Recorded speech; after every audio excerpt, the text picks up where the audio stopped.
স্বামী নামক মানুষটা যেদিন আমাকে ঠকিয়ে তারই চাচাতো বোনের সাথে পরকীয়ায় লিপ্ত হলো, সেদিনই আমার বেঁচে থাকার ইচ্ছা ফুরিয়েছিল। তবে মরতে গিয়েও মরতে পারিনি, শুধুমাত্র গর্ভে থাকার নিষ্পাপ প্রাণটার কথা ভেবে।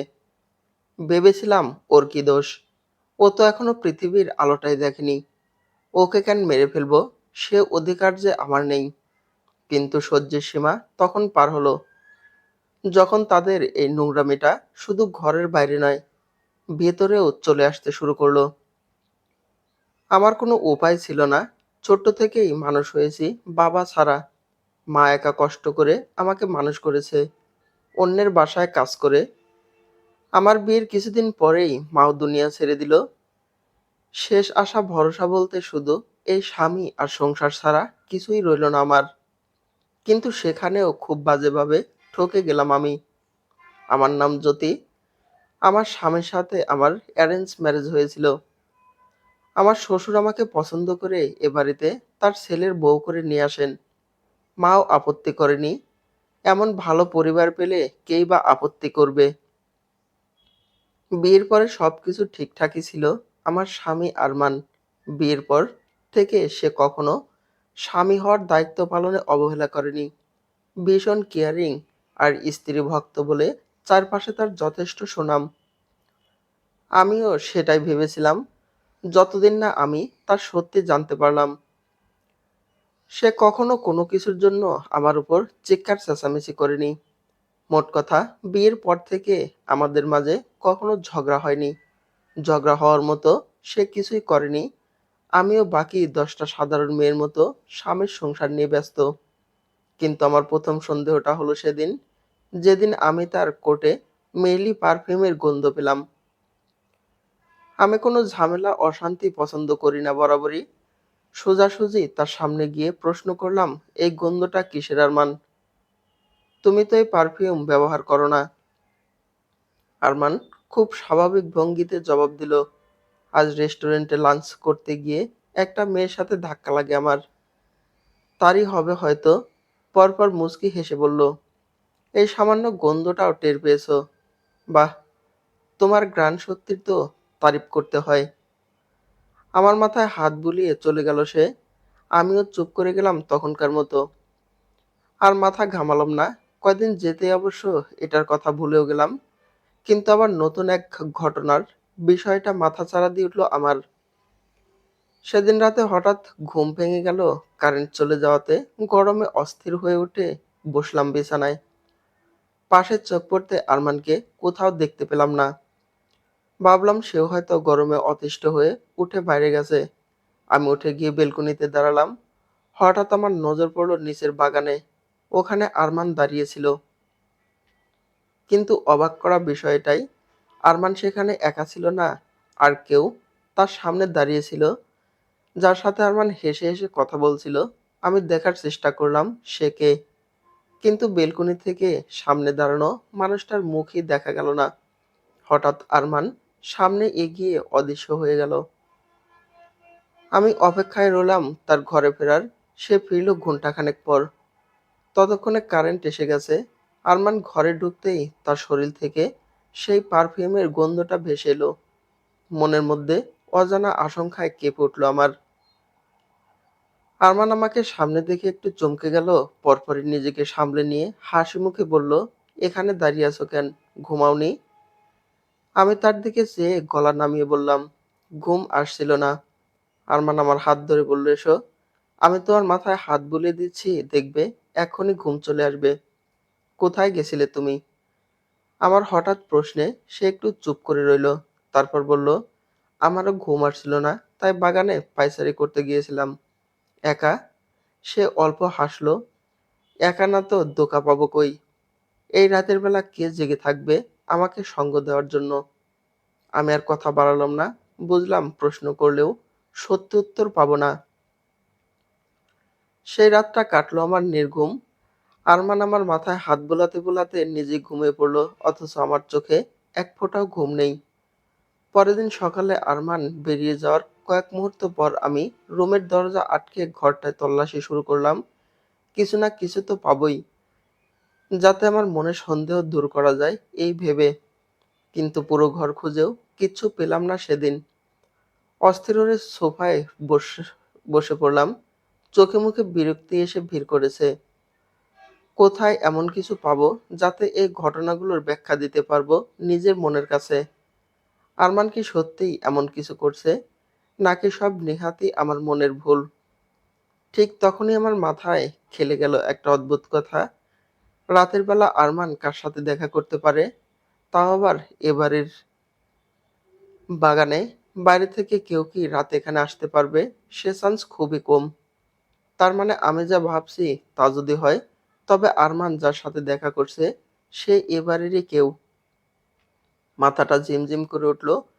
এই নোংরা বিষয়গুলো ভাবার মতো শক্তি হলো না আমার। এ বাড়িতে মেয়ে বলতে আমি, আমার শাশুড়ি জয়া বেগম, আমার চাচী শাশুড়ি নীলুফা ইয়াসমিন, তার ২ মেয়ে রু- রুচিরা আর অ্যানি। বাড়িতে আর মেয়ে মানুষ বলতে ছিল বাড়ির কাজের মেয়ে সুমনা আর তার মেয়ে সোনালি। কিন্তু এদের সাথে কি আরমান? না না, এসব আমি কি ভাবছি? নিজেকে বকলাম খানিকক্ষণ। বেশি চিন্তা করে মাথা গরম হয়ে গেছে, তাই এমন উল্টাপাল্টা কথা মাথায় আসছে। নিজেকে শান্ত করলাম আমি। শুধু সন্দেহের বশে কোনো সিদ্ধান্তে পৌঁছানো উচিত হবে না। এভাবে সম্পর্ক নষ্ট হবে শুধু। বিষয়টাকে তখনকার মতো মাথার ভিতরেই ধামাচাপা দিলাম আমি। কথায় বলে না, সত্যি কখনো চাপা থাকে না। আমার সাথে হয়তো উপরওয়ালা এত বড় অবিচার করতে চাননি, তাই সব সত্যটাই চোখে আঙ্গুল দিয়ে দেখিয়ে দিলেন সপ্তাহখানেক পর। সেদিন আরমান না খেয়েই অফিসে বেরিয়ে গিয়েছিল।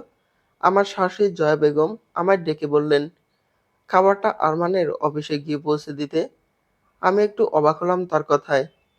এর আগেও তো বেশ কয়েকদিন আগে আরমান তাড়াহুড়ো করে না খেয়ে বেরিয়ে গেছে। কখনো তো তিনি এমন করে বলেননি আমায়। আজ কেন? আমি জিজ্ঞেস করলাম তাকে। কিন্তু মা, অফিসে তো ক্যান্টিন আছে, ওখান থেকেই খেয়ে নিবে। তাছাড়া হুট করে যদি ওর অফিসে খাবার নিয়ে পৌঁছাই, সেটা ওর ভালো নাও লাগতে পারে। যদি কিছু বলে। আহা, ভুলে গেছো, বাইরের খাবার খেয়ে গত ২ দিন যে সে কয়েকবার ঘরের বাইরে করলো। আবার ওইসব তেল ঝাল মশলার খাবার খেলে আবার শরীর খারাপ করবে। তুমি নিয়ে যাও তো। কিছু বললে বলবে আমি পাঠিয়েছি। আমারও মনে পড়লো গত ২ দিন ধরে তার শরীরটা সত্যি বেশ খারাপ ছিল। আমিও আর না ভেবে টিফিন বক্সে খাবার প্যাক করে রেডি হয়ে বেরিয়ে পড়লাম। অফিস পৌঁছে তার কেবিনের সামনে পৌঁছাতেই আমার পা থমকে গেল। যা দেখলাম তাতে শরীরের রক্ত হিম হয়ে গেল আমার। আরমান চেয়ারে বসে আছে, আর তার কোলে বসে আছে একটা মেয়ে। মেয়েটা সোজা হয়ে বসলো। আমার নজর পড়লো তার মুখের দিকে। মেয়েটা আর কেউ নয়, আরমানের চাচাতো বোন অ্যানি ছিল। চোখের সামনে নিজের স্বামীর এমন সত্যিটা জেনেও আমি কিছু বলতে পারিনি। কিছু করার মতো ক্ষমতা যে ছিল না আমার। আমি সেদিন চুপচাপ খাবারের পাত্রটা হাতে নিয়ে বেরিয়ে এলাম বাইরে। রাস্তার ধার ধরে অন্যমনস্ক হয়ে হাঁটছি। মনের মধ্যে চলছে কালবৈশাখী ঝড়। কি করব? কোথায় যাব? মাথা যেন কাজ করা বন্ধ করে দিয়েছে। চোখের সামনে ভাসছে আরমান আর অ্যানির সেই মুহূর্তগুলো। যতবারই মনে উঠছে ততবারই যেন মাথার ভেতরটা উলটপালট হয়ে যাচ্ছে। কোনোমতে বাড়ি অব্দি এলাম। ঘরে ঢুকেই ধপ করে বসে পড়লাম বিছানায়। কান্না পাচ্ছে ভীষণ। এমন কপাল নিয়ে জন্মেছি আমি। মাথা চেপে ধরে বসে রইলাম বিছানায়। কেন উপরওয়ালা এত অবিচার আমার সাথে করলো? কোন পাপের শাস্তি সে দিচ্ছে আমায়? মাথার মধ্যে যখন প্রশ্নগুলো ঘুরপাক খাচ্ছে, ঠিক এমন সময় আমার নজর গেল বেডের পাশে টেবিলে রাখা ফল কাটা ছুরির উপর। খপ করে তুলে বাঁ হাতের কবজির উপর ধরলাম সেটা। কয়েক মুহূর্ত দাঁড়িয়ে ভাবলাম, যা করতে যাচ্ছি সেটা কি ঠিক? আমার অবচেতন মন আমায় জানালো, অবশ্যই ঠিক। এটা ছাড়া এই যন্ত্রণা থেকে মুক্তি পাওয়ার কোনো উপায় আছে কি? না, নেই। আমার মৃত্যুতেও কারো কিছু এসে যাবে না, আফসোস হবে না কারো। তবে কি লাভ এ জীবন রেখে? কোনো লাভ নেই। ভাবনা শেষ হতে যেই না ছুরিটা হাতের উপর চালাতে যাব, ঠিক এমন সময় আমার মাথা ঘুরে চারপাশ অন্ধকার হয়ে এলো। মনে হলো জীবনের ইতি হয়তো এখানেই। কিন্তু না, এমনটা হয়নি। আমার জ্ঞান ফিরল হসপিটালের বেডে। চোখ খুলতেই কিছু হাস্যোজ্জ্বল মুখ চোখের সামনে ভেসে উঠল। আরমান আমার হাত ধরে বসে আছে একপাশে। আমার জ্ঞান ফিরতেই সে হাসি মুখে আমায় ধরে বসিয়ে দিল বিছানায়। শাশুড়ি মা আমার পাশেই দাঁড়িয়েছিলেন, তার মুখেও তৃপ্তির হাসি। এখন কেমন লাগছে? কোনো অসুবিধা হচ্ছে না তো?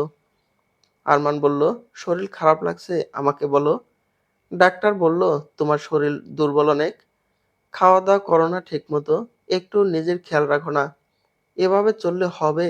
তুমি দুর্বল হলে যে আমাদের বেবিও দুর্বল হয়ে যাবে। বলতে বলতে মুচকি হাসলো সে। আমি বুঝতে পারলাম না তার কথা। ফ্যাল ফ্যাল করে চেয়ে রইলাম তার মুখ পানে। সবার মুখের হাসি দেখে ভিতরটা ছ্যাদ করে উঠল আমার। আমার শ্বশুর মশাই বলে উঠলেন, আমার কিন্তু দাদুভাই চাই বৌমা, যে আমাদের পরে আমার এই বিশাল ব্যবসা সামলাবে। শাশুড়ি মা তাকে মৃদু ধমক দিয়ে বললেন, কেন, মেয়ে হলে কি প্রবলেম? মেয়েরাও আজকাল কোনো কিছুতে পিছিয়ে নেই। এই যেমন দেখো, তুমি এত বড় ব্যবসায়ী হয়েও চলো তো আমার মতো একটা মেয়ের কথাতেই। উপস্থিত সবাই হেসে উঠল তার কথায়, কিন্তু সবার মুখে হাসি ফুটলেও আমার মনের মধ্যে অশান্ত হয়ে আছে। যে সত্যি আমি জেনেছি, তারপরে খবরটাতে খুশি হই কিভাবে? যতবার আরমানের মুখ দেখছি ততবার তার করা বিশ্বাসঘাতকতা মনে পড়ছে আমার। তার অংশ এখন আমার মধ্যে, ভাবতেই ঘৃণা পেল। দিন দুয়েক পর আমাকে বাড়িতে নিয়ে আসা হলো। আরমানে কয়েকদিন বেশ সেবা যত্ন করেছে আমার। বেশিরভাগ সময়টাই সে আমার সাথে ছিল। আমার খাওয়া, ওষুধ, গোসল সব টাইম টু টাইম সেই খেয়াল রেখেছে। শাশুড়ি মা তো ছেলের প্রতি বেশ সন্তুষ্ট। কয়েক মুহূর্তের জন্য হলেও আমারও মনে হয়েছিল আমি হয়তো যতটা খারাপ ভাবছি তাকে, সে ততটা খারাপ নয়।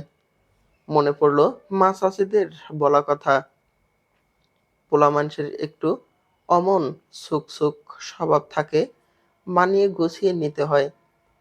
এটাকে ভুল ভেবে নিজের মনকে শান্ত করার চেষ্টা করলাম আমি। এই ছাড়া আর কিই বা করতাম? আমার যে যাওয়ার আর কোনো জায়গা নেই। বাড়িতে ফিরে অরমান অফিসে কম আর আমাকে বেশি সময় দেওয়া শুরু করলো। ভাবলাম বাচ্চা আসার খুশিতে হয়তো সে ওই পাপ কাজ থেকে পিছু সরেছে। কয়েকদিন বেশ ভালোই কাটলো। আরমানের সেবা যত্ন আমায় ওর প্রতি দুর্বল করতে বাধ্য করলো। সপ্তাহখানেক পর মাঝরাতে ঘুম আসছিল না সেদিন রাতে। এই সময় এমন অনেক প্রবলেম হয়। ঘুম না আসায় অসহ্য লাগছিল ভীষণ। উঠে রুমের মধ্যেই পায়চারি করলাম কয়েকবার, তাতেও কাজ হলো না। ঘুমের দেখা নেই। আজকেও আরমান রুমে নেই। সে ড্রয়িং রুমে বসে অফিসের কাজ করছে। আমি যদিও তাকে বলেছিলাম রুমে বসেই করতে, কিন্তু সে শোনেনি। আমার প্রবলেম হবে ভেবে সে ড্রয়িং রুমে বসে কাজ করবে বলল। আমি আর কিছু বলিনি। তার সাথে যে খুব আদর সোহাগ করে কথা বলি তা না, বরং আগের থেকে বেশ দূরত্বই তৈরি হয়েছে ভিতরে ভিতরে। রুমের বাইরে বের হলাম। একটু ঠান্ডা পানি খেতে পারলে ভালো লাগতো, সেই ভেবেই বের হওয়া। এত রাতে কাউকে ডেকে বিরক্ত করতে ইচ্ছা করলো না। ভাবলাম আমার তো এমনিতেই ঘুম আসছে না, কি জানি একটু হাঁটাহাঁটি করলে হয়তো স্বস্তি লাগবে। সিঁড়ি বেয়ে ড্রয়িং রুমে আসতেই খেয়াল হলো এখানে আরমান নেই। ল্যাপটপটা সোফায় রাখা, ফাইলগুলো টেবিলে। তবে আরমান কোথায় গেল? হয়তো ওয়াশরুমে গেছে। আমি কিচেনে ঢুকে ফ্রিজ থেকে পানি বার করে এক গ্লাস পানি খেলাম। বের হয়ে চারদিক উকি দিয়ে দেখি আরমান এখনো ফেরেনি। মনের মধ্যে খটকা লাগলো, কোথায় সে? অ্যানির রুমের দিকে পা বাড়ালাম আমি। রুমের দরজা বন্ধ, তবে দরজার নিচে ছোট্ট ফাঁক দিয়ে আলোর সরু রেখা বারান্দায় পড়ছে। ভেতর থেকে কারো ফিসফিস করে কথা বলারও আওয়াজ এলো কানে। দরজায় গিয়ে কান পেতে দাঁড়াতেই বুঝলাম আমার সন্দেহটা ঠিক। দরজায় মৃদু ধাক্কা দিলাম, এমন ভাবে যেন আওয়াজ ওদের কানে না পৌঁছায়। আস্তে আস্তে একটা ফাঁক হলো দরজা। সেই ফাঁক দিয়ে তাকালাম ভিতরে। আরমান আর অ্যানি ঘনিষ্ঠ হয়ে বিছানায় শুয়ে আছে। এটা দেখতেই দু চোখে পানি ভিড় করলো। তবে এত যত্ন, এত ভালোবাসা সব লোক দেখানো ছিল, ভাবতেই নিজের উপর হাসি পেল খুব। আর আমি কিনা ভাবছি মানুষটা হয়তো তার ভুল বুঝতে পেরেছে। আমার জন্য না হোক আমার সন্তানের জন্য সে শুধরে গেছে। নিজের বোকামির উপলব্ধি হলো আমার। মন আর মস্তিষ্ক যখন যুদ্ধ করছে ঠিক তখনই আমার কানে এলো ওদের কিছু কথা। অ্যানি আদরে গলায় বলল, তোমার বউ তো এখন প্রেগনেন্ট, তবে তো আর ডিভোর্স দিতে পারবে না। আর তোমার মা যেমন বাচ্চা হওয়ার পরও ডিভোর্স দিতে দেবে না। আরমান অ্যানির গলায় একটা চুমু খেয়ে বলল, দেবে দেবে, এমন কিছু করব যে মা নিজে থেকেই বলবে ওকে ডিভোর্স দিতে। এত ভাবছো কেন? বাচ্চা হয়ে গেলে তোমার বাবা যদি ওর বাচ্চার নামে সব সম্পত্তি লিখে দেয়, তখন তোমার বাবা না দিলেও তোমার মা দেবে শিওর। তোমার মা তো বৌমা বৌমা করে পাগল। তাহলে এখন কি করতে বলো? তুমি যা বলবে তাই হবে ডার্লিং। অ্যানি কিছুক্ষণ ভেবে বলল, ওর বাচ্চাটাকে পৃথিবী থেকে সরিয়ে দাও আর দায়ভারটা ওর ঘাড়ে চাপিয়ে দাও। তাহলে সব প্রবলেম একেবারে সলভ হয়ে যাবে। তোমার মাও ওকে বার করে দেবে বাড়ি থেকে। আমাদের পথের কাঁটাও দূর হবে। আরমান কয়েক মুহূর্ত ভেবে বলল, ঠিক আছে, যা তুমি বলবে। দুজনে আবার মেতে উঠল নোংরামিতে। আমার পা স্থির হয়ে গেল তাদের কথা শুনে। এখন কি করব আমি? কিভাবে এদের হাত থেকে নিজের সন্তানকে বাঁচাবো? জীবনের এক ভয়ঙ্কর মায়ের বেড়াজালে আটকে পড়েছি আমি। কোন দিকে যাব? চারদিকে যে বিপদ উৎপেতে আছে। নিজের মধ্যে একটা নিষ্পাপ প্রাণ বেড়ে উঠছে। আমি মরতে চাইলেও ওকে তো মারতে পারি না। ওর তো কোনো দোষ নেই। বিধ্বস্ত হয়ে দাঁড়িয়ে রইলাম অ্যানির রুমের বাইরে। পাজোড়া যেন সরতেই চাইছে না। কি করব আমি? একবার মন বলল, সবাইকে ডাক জ্যোতি এনে দেখা ওদের নোংরামি সবাই জানুক। কিন্তু মস্তিষ্ক তৎক্ষণাৎ সতর্ক করলো আমায়, খবরদার না, ওরা এবারেরই ছেলে মেয়ে। ভুল করুক অন্যায় করুক, দুটো চড় থাপ্পড় মেরে চুপ করে যাবে সবাই। এটা বাইরের কাউকে তারা জানাতে দেবে না। আর কেনই বা দেবে? কেউ কি জেঁচে পড়ে নিজেদের মান সম্মান নষ্ট করতে চায়? কিন্তু শুধু চড়-থাপ্পড় আর বকাবকিতে কি আদৌ কোনো লাভ হবে? বরং এরপর ওরা আরো মেতে উঠবে এই নোংরামি খেলায়। আরো ক্ষতি করতে চাইবে তার নানা জ্যোতি। একদম হঠকারিতায় বসে কোনো সিদ্ধান্ত নিস না। এদের অনেক অর্থ সম্পদ। আইনের কাছে গিয়েও সুবিচার পাবি না তুই। মস্তিষ্কের সাবধান বাণী শুনলাম আমি। ধীর পায়ে রুমে এসে শুয়ে পড়লাম বিছানায়। ওরা যাতে টের না পায়। কিন্তু ঘুম হলো না আর। ঘুম উড়ে গেছে আমার। বাইরে বাইরে শান্ত থাকলেও ভিতরে বড্ড তোলপাড় চলছে। কিভাবে বাঁচাবো আমি আমার সন্তানকে?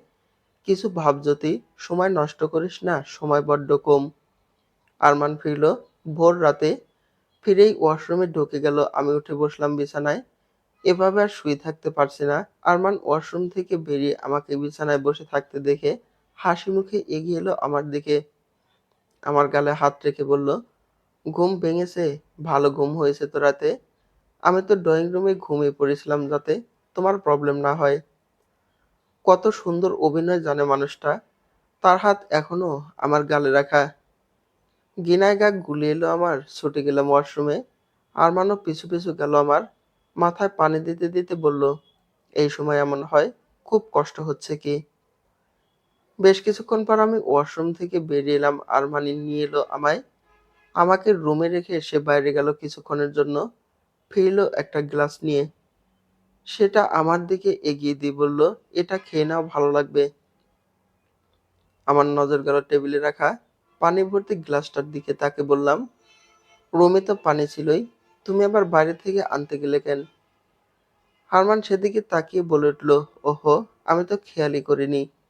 যাকগে, পানিটা তো অনেকক্ষণ ওভাবেই ছিল, গরম হয়ে গেছে। তুমি এই ঠান্ডা পানিটা খাও। বলে গ্লাসটা আবার এগিয়ে দিল আমার দিকে। মনের ভেতরটা কোঁকাইতে শুরু করলো। এটার মধ্যে কিছু মিশিয়ে দেয়নি তো সে? বেশ ভয়ে ভয়ে আমি তার হাত থেকে পানির গ্লাসটা নিলাম। সে দাঁড়িয়ে রইল। কিন্তু এটা খাই কি করে? আমি আমার বাচ্চার কিছু হয়, ওরা তো উঠে পড়ে লেগেছে তাকে সরিয়ে দেওয়ার জন্য। পানির গ্লাসটা মুখের কাছে নিয়ে এক ঢোক পানি নিলাম মুখে। পানিটুকু গিলতেই আরমান একটা মুচকি হাসি দিয়ে বেরিয়ে গেল রুম থেকে। সে যেতেই তৎক্ষণাৎ মুখ থেকে পানিটা বের করে ফেলে দিলাম আমি। উকি দিয়ে দেখলাম সে আশেপাশে নেই। পেটের উপর হাত রাখলাম, মনে মনে বললাম, তুই হয়তো দুনিয়ার সব থেকে অভাগা সন্তান, যার নিজের বাবাই তাকে সরিয়ে দিতে চায় সে পৃথিবীতে আসার আগেই। তবে চিন্তা করিস না, মা তোর কিছু হতে দিবে না। শক্ত করে খামচে ধরলাম বিছানাটা। ভুল নয় আরমান, আমি অন্যায়, তুমি অন্যায় করেছো, পাপ করেছো। এই পাপের শাস্তি শুধু কয়েকটা চড় থাপ্পড় হতে পারে না। তোমাকে আমি এমন যন্ত্রণা দেব যে তুমি নিজেই নিজের মৃত্যু কামনা করবে প্রতিনিয়ত। দেশের নামকরা ডাক্তারের তালিকা করলে যে নামটা টপ 5 এ থাকবে সেটা হচ্ছে ডক্টর তাসফির রিদওয়ান মাধুর্য। কম বয়সী সফল ডক্টর সে। তার হসপিটাল দেশের নামকরা হসপিটালের মধ্যে একটা, যেখানে নেই ধনী গরিবের কোনো তফাৎ। শোনা যায় তার বাবা ছিলেন একজন সাধারণ ব্যাংক কর্মকর্তা। হঠাৎ কোনো কারণবশত ব্যাংক বন্ধ হয়ে যাওয়ায় চাকরিহারা হয়ে পড়েন তিনি। দিনের পর দিন তাদের কাটে অনাহারে। এই বিপদেও ডাল হয়ে থাকা এই বাবার ছায়াও হারিয়ে ফেলেন তিনি খুব শীঘ্রই। তার বাবা দীর্ঘদিন রোগে ভুগে বিনা চিকিৎসায় ছেড়ে চলে যান তাদের। তারপর মাধুর্য নিজের যোগ্যতায় এত সফলতা অর্জন করেছে, তারই স্মরণে তৈরি এই হসপিটাল। ডক্টর মাধুর্য দেশের তরুণ পপুলার ডাক্তারদের একজন, মা ছাড়া যার আর কেউ নেই। তবে সুদর্শন পুরুষ হিসেবে তার বেশ খ্যাতিও রয়েছে। মাধুর্য বিরক্ত হয়ে গাড়ি ড্রাইভ করছে। বাসার কাজের মেয়েটা ফোন দিয়ে এখনই বাসায় যেতে বলেছে। তার মায়ের নাকি প্রেশারটা বেড়েছে আবার। এটা যে পুরোপুরি মিথ্যে সেটা মাধুর্য নিজেও জানে। নিশ্চয়ই পাত্রীপক্ষ তাকে দেখতে এসেছে। এটাই বিরক্ত লাগে তার। সে যতই বলুক এখন বিয়ে করবে না, মা তার কোনো কথাই শোনে না। 2 দিন পর পর ঠিক একটা না একটা সম্বর্ধনা নিয়ে হাজির হবে আর তাকে সঙ্গের মতো বসিয়ে দিবে তাদের সঙ্গে। মাধুর্য গাড়িটা বাড়ির পার্কিং এর লটে পার্ক করে গটগট পায়ে বাড়ির সদর দরজায় এসে দাঁড়ালো। বেল বাজাতে কাজের মেয়েটা এসে দরজা খুলে দিল। মাধুর্য ঘরে ঢুকতেই ড্রয়িং রুমে উপস্থিত পাত্রীপক্ষের লোকজন দেখতে পেল। মাধুর্যকে দেখেই তার মা ডেজি বেগম হাসি মুখে ছেলের দিকে এগিয়ে গেলেন। তার হাত ধরে তাকে ওদের সামনে দাঁড় করিয়ে বেশ গর্বের সাথে বলে উঠলেন, এই যে আমার ছেলে ডক্টর তাসফির রিদওয়ান মাধুর্য। পাত্রীপক্ষের একজন বলে উঠল, আপনার ছেলেকে কে না চেনে, সব জেনে শুনেই তো এসেছি। এখন ওরা দুজন দুজনকে পছন্দ করলেই বিয়ের তারিখটা।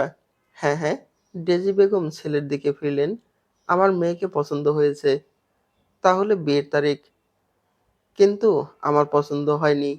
হ্যাঁ। সবাই ভ্যাবাচ্যাকা খেয়ে মাধুর্যর মুখের দিকে চাইল। এভাবে সরাসরি মুখের উপর বলে দিল তার পছন্দ হয়নি। মেয়ের বাবা ইতস্ত করে বললেন, কারণটা যদি বলতে বাবা। পছন্দ হয়নি বললাম তো, এটাই কি যথেষ্ট কারণ নয়? আর এমনিতেও ও একদমই আমার টাইপের নয়। বলেই দ্রুত পায়ে সেখান থেকে চলে গেল। ডেজি বেগমও ছুটলেন তার সাথে। রুমে ঢুকতেই ধমক দিয়ে বললেন, এই তোর সমস্যাটা কি বলতো? আমি যতই সম্বর্ধনা নিয়ে আসি তুই সব রিজেক্ট করে দিস কেন? মাধুর্য বিছানায় বসতে বসতে বলল, তুমি যখন জানোই আমি রিজেক্ট করে দেব তখন কেন করো এসব? তুই কি বিয়ে শাদী করবি না কখনো? করব। যেদিন কাউকে পছন্দ হবে আমি নিজে এসেই তোমাকে জানাবো। ততদিন এই পাগলামোগুলো বন্ধ করো। ততদিনে আমি বাঁচলে হয়। তোর চিন্তায় চিন্তায় আধমরা হয়ে গেছি, তাতেও তোর শান্তি নেই। দিব্যি ফিট আছো। গত সপ্তাহেও চেক আপ করলাম। আধমরা হলে কিভাবে? হ্যাঁ, আমার মনের অশান্তি তো তোর চোখে পড়বে না। সারা জীবন এইসবই করে যা, বিয়ে টিয়ে করতে হবে না। আমি কেন কখনো তোকে বিয়ে করতে বলবো না। ডেজি বেগম বেরিয়ে গেলেন রুম থেকে। মাধুর্য অলস ভঙ্গিতে হাই তুলল, এসব নতুন কিছু নয়। ঠিক 2 দিন পর আবার কাউকে না কাউকে এনে হাজির করবে ডেজি বেগম, সেটা সে ভালো করেই জানে। দুপুর গড়িয়ে বিকেল প্রায়, আমি ছাদের ধার ধরে হাঁটছি অন্যমনস্ক হয়ে। মাথায় হাজার চিন্তা। বাড়ির পাশের কৃষ্ণচূড়া গাছটায় সবে ফুল ধরেছে, সেদিকে চেয়ে রইলাম। পেটের উপর আলতো করে হাত রাখলাম। ফিকে হয়ে যাওয়া জীবনটায় রং হয়ে এসেছে আমার এই বাচ্চাটা। ওর কোনো ক্ষতি হতে দিব না আমি। পেছন থেকে কারো গলার আওয়াজে আমার ধ্যান ভাঙলো। এখানে একা একা দাঁড়িয়ে কি করছো? ওদিকে বড় মা ডাকছে তোমায়।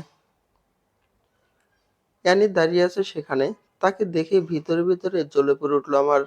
ইচ্ছে হলো ছুটে গিয়ে তার গলায় টুটি চেপে ধরে জিজ্ঞেস করি, কি ক্ষতি করেছি আমি তার? কেন সে সবকিছু কেড়ে নিতে চায় আমার? কিন্তু না, কিছুই করলাম না আমি। আস্তে করে যাচ্ছি বলে পা বাড়ালাম সেদিকে। পিছনে পিছনে সেও এগিয়ে এলো। সামনেই ছাদ থেকে নামার সিঁড়ি। সে কি আমায় ধাক্কা দিয়ে ফেলে দিতে চায়? ভয়ে আঁতকে উঠলাম মুহূর্তেই। এক পা করে আগাচ্ছি আর আর চোখে অ্যানির চলার দিকে নজর রাখছি। সে ঠিক আমার পিছনে অপেক্ষা করছে সুযোগের। আর দু পা পরেই সিঁড়ি। প্রথম পা রাখতে যাব ঠিক তখনই আমি খেয়াল করলাম অ্যানি তার হাত তুলল আমাকে ধাক্কা দেওয়ার জন্য। এমন সময় আমি বাঁদিকে সরে গেলাম দুপা। আর অ্যানি টাল সামলাতে না পেরে পড়ে গেল। আমার চোখের সামনে সে সিঁড়ি বেয়ে গড়িয়ে পড়তে পড়তে লাগলো। আমি ঠায় দাঁড়িয়ে গেলাম, দেখে গেলাম চারপাশে গুনগুনিয়ে কান্নার শব্দে মাথাটা রীতিমতো ধরে গেছে আমার। মনে মনে অধৈর্য হলেও মুখে তা প্রকাশ করলাম না। আমার চাচি শাশুড়ি নীলুফা ইয়াসমিন ফুঁপিয়ে ফুঁপিয়ে কাঁদছেন। আমার শাশুড়ি মা মাথায় হাত বুলিয়ে তাকে সান্ত্বনা করার চেষ্টা করছেন। আরমানের মুখটা শুকিয়ে কালো হয়ে গেছে। তার মুখের ভিতর চেয়ে কেন জানি ভিতরে ভিতরে মানসিক শান্তি পাচ্ছি আমি। বেশ দুঃখী দুঃখী মুখ করে আমার চাচি শাশুড়ির পাশে গিয়ে বসলাম। তাকে সান্ত্বনা দেওয়ার চেষ্টা করে বললাম, কাঁদবেন না ছোট মা, অ্যানি ঠিক হয়ে যাবে। উপরআল্লাহর কাছে দোয়া করুন। চাচি শাশুড়ি, আমার শাশুড়ি, মাকে ছেড়ে আমায় জড়িয়ে ধরল। কাঁদতে কাঁদতে বলল, ভাগ্যিস তুমি ঠিক সময়ে এসে খবরটা দিয়েছিলে মা, নইলে আমার মেয়েটার যে কি হতো। তোমার কাছে কৃতজ্ঞতার শেষ নেই আমার। আমার তার পিঠে আলতো করে হাত রেখে বললাম, এভাবে বলবেন না প্লিজ, অ্যানি তো আমার ছোট বোনের মতো। নীলুফা বেগম কেঁদেই চলছেন। একবার অপারেশন থিয়েটার দিকে তাকালাম। পরপরই মুখটা শক্ত হয়ে এলো আমার। হ্যাঁ, আমি সময় থাকতে বাড়ির সবাইকে ডেকেছি। অ্যানিকে হসপিটালে এনেছি। অ্যানি সিঁড়ি থেকে পড়ে জ্ঞান হারিয়ে ফেলে। মাথা কেটে রক্ত বের হতে থাকে আমারই চোখের সামনে। আমি দেরি করলে হয়তো অধিক রক্তক্ষরণে সেখানেই তার মৃত্যু হতো। কিন্তু আমি তাকে বাঁচিয়েছি। কেন বাঁচাবো না? এত সহজ মৃত্যু তো তার প্রাপ্য নয়।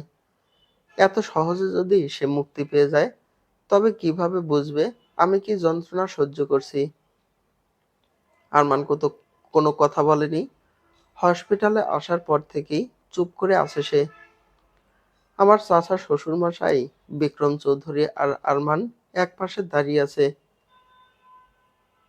রুচিরা আমার অন্য পাশে বসে আছে। মেয়েটা বেশ চুপচাপ স্বভাবের। এত কিছুতেও তাকে কাঁদতে দেখিনি আমি। বিষয়টা আমার অবাক লাগলো ভীষণ। এত বড় ঘটনা ঘটে গেল অথচ তার চোখে এক ফোঁটা পানি নেই। অ্যানির জ্ঞান ফিরল বিকেলের দিকে। সবাই একে একে গেল তার সাথে দেখা করতে। আমি আর গেলাম না। আমার শাশুড়ি মা আমায় বাইরে বসে রেস্ট নিতে বললেন। রুচিরাও আমার সাথে রইল আমার দেখাশোনার জন্য। সবাই ভিতরে যাওয়ার কিছুক্ষণ পর রুচিরা হঠাৎ বলে উঠল, অ্যানিকে তুমি ধাক্কা দিয়েছো তাই না? চমকে উঠলাম আমি। কি বলছে মেয়েটা? আমি বিস্ময় নিয়ে তার দিকে তাকালাম। আগেই বলছি রুচিরা বেশ চুপচাপ স্বভাবের, একদম অন্যরকম।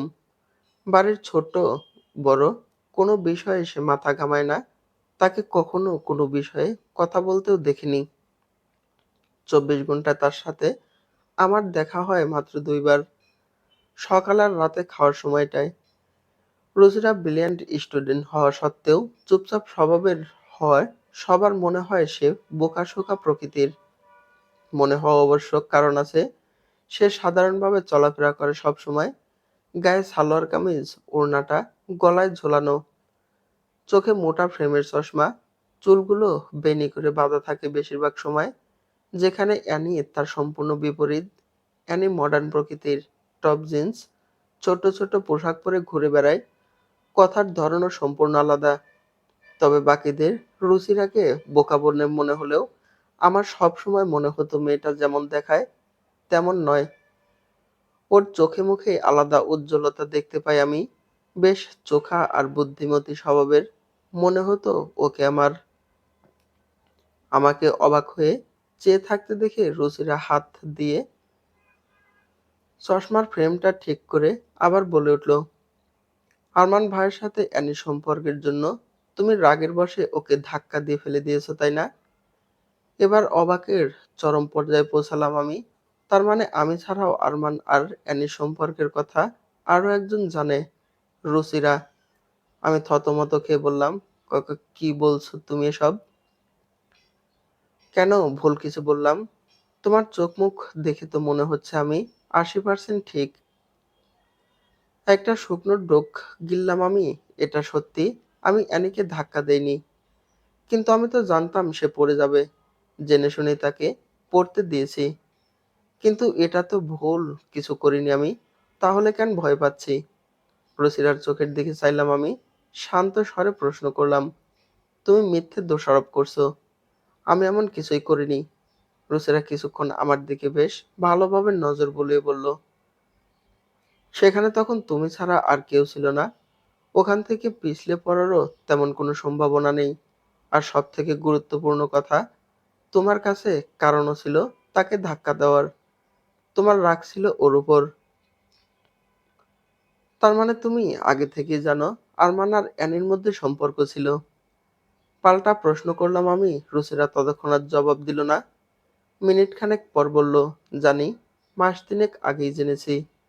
মাস তিনেক আগে? এতদিন ধরে সম্পর্ক আছে ওদের। এতগুলো দিন ধরে ওরা আমায় ঠকাচ্ছে। কিন্তু তুমি কিভাবে জানলে? এসব আমি জানি। আমি সেদিন তোমাকে দেখেছিলাম অ্যানির রুমের বাইরে দাঁড়িয়ে থাকতে। ভেবেছিলাম সকাল হলেই হয়তো তুমি বাড়ির সবাইকে ডেকে হইচই বাঁধাবে, সবাইকে জানাবে, টিপিক্যাল বউদের মতো কান্নাকাটি করবে, একটা ঝামেলা বাঁধবে। কিন্তু আশ্চর্য হলাম যখন তুমি এসবের কিছুই করলে না। এখন বুঝলাম এভাবে প্রতিশোধ নেওয়ার জন্য তুমি কিছু করনি। তোমার জানা একটু ভুল আছে। আমি অ্যানিকে ধাক্কা দেইনি বিশ্বাস না হলে তুমি তোমার বোনকে জিজ্ঞেস করতে পারো। রুচিরা আমার দিকে চেয়ে রইল কিছু সময়। তার সোজা হয়ে বসে বলল, তোমাকে দেখে মনে হচ্ছে তুমি সত্যি কথা বলছো। কিন্তু কতদিন কিছু না করে থাকবে? এসব সারা জীবন সহ্য করার কথা ভাবছো নাকি?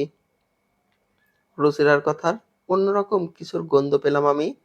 হঠাৎ করে তার কথার সুর কেমন বদলে গেল। আমি ফের প্রশ্ন করলাম, তোমার কি মনে হয় আমার কি করা উচিত? তুমি আমার জায়গায় থাকলে কি করতে? আমার প্রশ্নে রুচিরা হেসে উঠল। আমি একটু ভোঁকড়ে গেলাম। হাসলো কেন ও? কি জানি কেন রুচিরার এই চুপচাপ স্বভাবটাই আমার মনে ওর জন্য কিঞ্চিত ভয় সৃষ্টি করছে।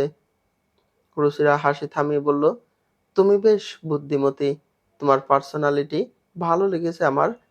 তুমি যা ভাবছো আমিও সেটাই করতাম। শাস্তি দিতাম ওদের, খুব ভয়ঙ্কর শাস্তি। এই অমানুষগুলো ভালোর কদর করতে জানে না। ভালো মানুষটাকে ওরা মিস ইউজ করেছে। তাই যারা ভালো মানুষই সহ্য করতে পারে না তাদের সাথে ভালো মানুষই দেখিয়েও লাভ নেই। ওদেরকে ওদের ভাষায় জবাব দাও। অজান্তেই মুখে হাসি ফুটে উঠল আমার। মনে মনে আরো সাহস পেলাম আমি। প্রতিজ্ঞা করলাম আমি বেঁচে থাকি কিংবা না থাকি ওদের আমি শান্তিতে বেঁচে থাকতে দেব না। মাধুর্য সবে একটা ওটি সেরে কেবিনে এসে বসেছে। চেয়ারে হেলান দিয়ে মাথা লাগিয়ে বসতেই দরজায় টোকা পড়ল। সে মাথা না তুলে বলল, কামিং। দরজা খুলে গেল শব্দ করে। সামনে রাখা চেয়ারটা সরিয়ে নিয়ে বসল সে। দেশে ফিরলি কখন? মাধুর্যের প্রশ্নের আবরার একগাল হেসে বলল, কাল রাতেই। আজকে সকালটা রেস্ট নিয়ে চলে এসেছি তোর সাথে দেখা করতে। ইউ নো হোয়াট, আমি তোকে ছাড়া থাকতেই পারি না। মাধুর্য সোজা হয়ে বসে ভ্রু কুঁচকে বলল, তোর ফাজলামি রাখ এখন। ভীষণ ক্লান্ত আমি। আরে রিল্যাক্স, এজন্যই তো এসেছি আমি, তোর ক্লান্তি দূর করতে। চল ঘুরে আসি। কোথা থেকে? Night club. দু প্যাক মারতেই দেখবি সব ক্লান্তি দূর হয়ে যাবে। তুই ডাক্তারকে মদ খেতে বলছিস, তোর তো সাহস কম নয়। আবরার উঠে এসে মাধুর্যের পাশে দাঁড়ালো, হাত ধরে ছোট মানুষের মতো বায়না করতে শুরু করলো, চল না প্লিজ প্লিজ। তুই কখনো আমায় এসব খেতে দেখেছিস যে আজ খেতে বলছিস? আরে কখনো খাসনি বলেই তো আজ যেতে বলছি। চল প্লিজ। আর এখানে গেলে সুন্দর সুন্দর মেয়েও দেখতে পারবি। হয়তো তাদের মধ্যে থেকে কাউকে তোর মনে ধরলো। কে বলতে পারে? Shut up. এমন টাইপের মেয়ে আমার পছন্দ নয়, তুই খুব ভালো করে জানিস। হ্যাঁ হ্যাঁ, তা আর বলতে। নিজের জন্য না হোক, আমার জন্য চল প্লিজ। তোকে খেতে হবে না। মাধুর্য হার মানলো আর আবরারের কাছে সে অ্যাপ্রনটা খুলে বেরিয়ে পড়লো তার সাথে। কে বলতে পারে, হয়তো সত্যিই এবার মাধুর্য তার মনের মানুষের দেখা পেতে চলেছে। কেমন লাগছে মা এখন তোর? তুই ঠিক আছিস? তোর চিন্তায় চিন্তায় আমাদের কি অবস্থা হয়েছিল জানিস? একটু সাবধানে চলাফেরা করবি না। নীলুফার ইয়াসমিন চোখের পানি মুছলো। অ্যানি এখন বিপদমুক্ত। খুব বড়সড় কোনো ক্ষতি তার হয়নি। ডক্টর তাকে রেস্ট নিতে বলেছে। একদিন পর ডিসচার্জও করে দেবে বলল। সবাই যে যার মতো উপদেশ দিচ্ছে অ্যানিকে। কেন সে বেখেয়ালি হয়ে চলছিল? কিভাবে পড়লো? নিজের খেয়াল কেন রাখে না? অ্যানির মুখ দেখে বোঝা যাচ্ছিল সে কিঞ্চিৎ বিরক্ত। হয়তো এই উপদেশ বাণী তার কানে যাচ্ছে না। হয়তো সে আফসোস করছে, কার ক্ষতি করতে চেয়েছিল আর কার ক্ষতি হলো। আমি আর রুচিরা ঢুকলাম কেবিনে। আমাকে দেখেই অ্যানির তীক্ষ্ণ নজর পড়লো আমার দিকে। ভেতরটা একটু থমকালো আমার। বেশ ভালো করেই বুঝতে পারলাম এই ঘটনায়ও অ্যানির কোনো শিক্ষা হয়নি। সে আবার আমার কোনো ক্ষতি করবে, আবার চেষ্টা করবে আমার সন্তানকে মারার। তার চোখের চাহনি সেটা স্পষ্ট করলো। তবু আমি মুখে হাসি নিয়ে গেলাম তার কাছে, জিজ্ঞেস করলাম, এখন কেমন আছো অ্যানি? যা চিন্তায় ফেলে দিয়েছিলে তুমি সবাইকে। ছোট মা তো কেঁদে কেঁদে সারা। ছোট মা আমার একটা হাত চেপে ধরে বলল, ভাগ্যিস তোর ভাবি ছিল, নইলে কি হতো বলতো? ও যদি ঠিক সময়ে এসে খবর না দিত, তোকে হয়তো আমরা। আর কথা বলতে পারলেন না নীলুফার বেগম। মেয়ের করুণ পরিণতির কথা ভেবেই মুচড়ে পড়লেন তিনি। আরো শক্ত করে চেপে ধরলেন আমার হাত। কিন্তু হঠাৎ করে অ্যানি আমার দিকে চেয়ে বলে উঠল, আমাকে ধাক্কা কেন দিয়েছিলে? সবাই চমকে উঠল অ্যানির কথায়। হতভম্ব হয়ে এবার অ্যানির মুখের দিকে, একবার আমার মুখের দিকে চাইতে লাগলো। আরমান যেন কথায় হারিয়ে ফেলেছে। নীলুফার বেগম চরম বিস্ময় নিয়ে বলে উঠলেন, কি বলছিস এসব মা? জ্যোতিমাই তো আমাদের এসে বলল তুই সিঁড়ি বেয়ে নিচে পড়ে গেছিস। ওর শরীরের এই অবস্থা নিয়েও আমাদের সাথে ছুটে এলো তোকে নিয়ে। সেই তখন থেকে আমাদের সাথে আছে। অ্যানি মুখ গম্ভীর করে বলল, তুমি আমায় ধাক্কা দিয়েছিলে, নইলে আমি পড়লাম কি করে? তারপর সবাইকে ডেকে এনে ভালো মানুষই দেখাচ্ছ। নাটক তো ভালোই সাজিয়েছ। সবাই যেন আর এক দফা চমকে উঠল। আমি তার চেয়েও দ্বিগুণ বিস্মিত হলাম। আমি জানতাম অ্যানি আমার ক্ষতি করবে, কিন্তু সে যে সবাইকে এভাবে মিথ্যা বলে আমায় ফাঁসাতে চাইবে, সেটা আমি ঘুণাক্ষরেও টের পাইনি। সবাই আমার দিকে অবাক দৃষ্টি নিয়ে চেয়ে আছে। ওরাও অ্যানির কথা বিশ্বাস করছে। করাটাই তো স্বাভাবিক। ভিকটিম নিজেই যদি বলে তাকে কে আঘাত করেছে, সবাই তো তার কথাই বিশ্বাস করবে। আরমানের চল শক্ত হয়ে এসেছে ইতিমধ্যে। সে ছুটে আমার কাছে এসে আমার বাহু চেপে ধরল শক্ত করে। দাঁতে দাঁত চেপে বলল, অ্যানি কি বলছে? তুমি ওকে ধাক্কা দিয়েছো মানে? কেন করেছো তুমি এটা? কিসের রাগ তোমার ওর উপর? লজ্জা করে না তোমার? তুমি ওকে ধাক্কা দিয়ে মারতে চাও? ছি জ্যোতি। আমি অ্যানির মুখের দিকে চাইলাম। মুখে তার অদ্ভুত হাসি, তার প্ল্যান আমার বুঝতে বাকি নেই। তবে এত সহজে যে তোমায় আমি জিততে দেব না অ্যানি। আমি তৎক্ষণাৎ কেঁদে উঠলাম। কাঁদতে কাঁদতে বললাম, কি বলছো তুমি এসব? আমি কেন ওকে ধাক্কা দেব? ওর সাথে আমার কিসের শত্রুতা? আর আমার যদি ওকে ধাক্কা দিয়ে মারতেই চাইতাম, তবে সবাইকে কেন ডেকে আনতাম? কেন সবার সাথে ওকে নিয়ে হসপিটালে আসতাম। আমি যদি সবাইকে না ডাকতাম, কেউ তো জানতেও পারতো না অ্যানি ওখানে পড়ে আছে। বলতে বলতেই ফুঁপিয়ে কেঁদে উঠলাম আমি। অ্যানির সাথে সাথে বলে উঠল, সবার চোখে ভালো সাজার জন্য এসব করেছো তুমি। ভেবেছিলে আমি হয়তো বেঁচে ফিরবো না। তুমি আসলে বুঝে উঠতে পারোনি। তুমি ইন্টেনশনালি এসব করেছো। মারতে চাও তুমি আমায়? আমি অ্যানির চোখ বরাবর চাইলাম, প্রশ্ন করলাম, কেন? তুমি কি এমন কিছু করেছো যাতে আমি তোমায় প্রাণে মারতে চাইবো? অ্যানির মুখে সেই হাসিটা মিলিয়ে গেল। সবার নজর এবার পড়লো অ্যানির দিকে। পাশ থেকে রুচিরা বলে উঠল, বাপের কথার জবাব দে আপু। তুই দেখছি তখন থেকেই ওকে ব্লেম করে যাচ্ছিস। তোর কথার ধরন দেখে মনে হচ্ছে যে কোনো মূল্যেই হোক ভাবিকে তুই ফাঁসাতে চাস। তো এটাও ক্লিয়ার কর, তুই এমন কি করেছিস যাতে ভাবের প্রয়োজন পড়লো তোকে মারার? রুচিরার কথার আরো ভোঁকড়ে গেল আনি। জয়া বেগমও ওর সাথে সাথে বলে উঠলেন, একদমই তাই। মেয়েটা তোকে কেন মারতে চাইবে? তোর সাথে ওর তো কোনো শত্রুতা নেই। ওর কিসের দায় তোর ক্ষতি করার? অযথা ওর ঘাড়ে দোষ কেন চাপাচ্ছিস? অ্যানি কিছু ভেবে বলল, আমি তো সেটাই জানতে চাই তোমার বৌমার কাছে, কেন এমন করলো? আর তোমরা আমায় কেন বলছো? আমি বা কেন তার ঘাড়ে দোষ চাপাবো শুধু শুধু? সে আমায় ধাক্কা দিয়েছে বলে বলছি, না হলে তো বলতাম না, তাই না? আরমান আবার ধমকে উঠলো আমায়। তার মাথায় যেন অ্যানি ছাড়া আর কারো কথা ঢুকছে না। জবাব দাও জ্যোতি, অ্যানি যা বলছে তা কি সত্যি? পাশ থেকে রুচিরা বিরক্ত হয়ে বলে উঠল, আহা ভাইয়া, তখন থেকে দেখছি অ্যানির কথা শুনে ভাবিকে ধমকে যাচ্ছ। তোমার কাছে আপু যা বলছে সেটা সত্যি, আর ভাবি যা বলছে সেটা মিথ্যে। ভাবি বলছে না সে এমন কিছু করেনি, তাহলে অ্যানি কেন তাকে দোষ দিচ্ছে? যদি সে কিছু নাই করে থাকে, সেটা বরং আপুকে জিজ্ঞেস করি। আপু তখন থেকে ভাবির পেছনে কেন পড়েছিস বলতো? অ্যানি কিছু বলার আগে রুচিরা আবার বলে উঠল, আর হ্যাঁ, অবশ্যই যা বলবি ভেবেচিন্তে বলবি। আমি নিজেও কিন্তু তোকে সিঁড়ি বেয়ে পড়তে দেখেছি। রুচিরার কথায় চমকে উঠল সবাই। অ্যানির থোঁতা মুখটা ভোঁতা হয়ে গেল যেন। আমি নিজেও চমকে উঠলাম তার কথায়। রুচিরা আমায় বাঁচাতে মিথ্যে কথা বলছে। অ্যানি আমতা আমতা করে বলল, তো তুই ছিলি মানে? কোথায় ছিলি তুই? রুচিরা বেশ কনফিডেন্টের সাথে বলল, ওখানেই ছিলাম। চোখের সামনে তোকে নিচে পড়তেও দেখেছি, আর ভাবিকে সবাইকে ডেকে আনতেও দেখেছি। অ্যানি ভীষণ ঘাবড়ে গেল, কেননা সেও জানে যতি তাকে ধাক্কা দেয়নি। সে শুধুমাত্র তাকে ফাঁসানোর জন্যই মিথ্যেটা বলছিল, যতিকে সবার চোখে ছোট করার জন্য। কিন্তু রুচিরা যদি সাক্ষী হয়ে যায়, তবে তার মিথ্যেটা তো ধরা পড়ে যাবে সবার সামনে। অ্যানি এবার আস্তে আস্তে করে বলে উঠল, আই এম সরি, হয়তো আমার বোঝার ভুল। তখন ছাদে শুধু ভাবিই ছিল, তাই আমি ভেবেছিলাম হয়তো ভাবি আমাকে। সবাই বিরক্ত হলো অ্যানির উপর।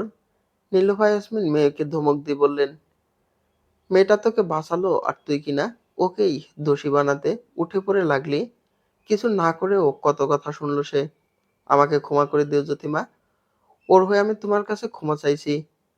আমি তার হাত ধরে বললাম, না না, আমি কিছু মনে করিনি। ও তো আমার ছোট বোন, ভুল করতেই পারে। বুঝতে পারিনি হয়তো। ছোট মা জড়িয়ে ধরলো আমায়। অ্যানির মুখের রং উড়ে গেল।